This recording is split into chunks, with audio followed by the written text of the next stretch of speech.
উনি চরম অসুস্থ অবস্থায় আছেন। আল্লাহ, উনি আমাদের স্বাধীনতার শির দ্বারা। আল্লাহ, আমরা যখন বুঝতাম না, পুরো বাংলাদেশে একজন মানুষ যদি স্বাধীনতার পক্ষে আল্লাহ মেরুদণ্ড সোজা করে দাঁড়িয়েছিলেন, উনি আমাদের বেগম জিয়া। আল্লাহ, উনি চরম অসুস্থ অবস্থায় আছেন। আল্লাহ, আমাদের প্রাণের অভিভাবক বেগম জিয়াকে আল্লাহ আপনি সুস্থ করে দেন। আল্লাহ, বাংলাদেশের সামনে আরো কঠিন সময়, এই কঠিন সময়ে ওনার বেঁচে থাকা খুব দরকার। আল্লাহ, উনি বেঁচে থেকেও যদি শুধু সবাইকে গাইড করে, পরামর্শ দেয়, সেটা আমাদের জন্য। আল্লাহ, আমাদেরকে রাজনৈতিক মুরব্বী হারা আপনি কইরেন না।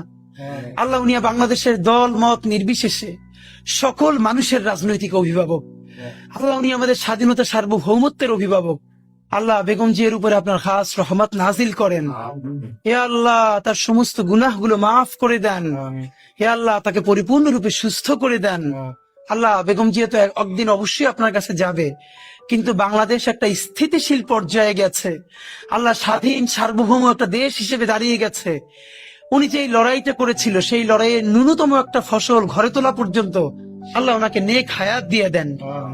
আল্লাহ, ওনার উপরে খাস রহমত নাজিল করেন।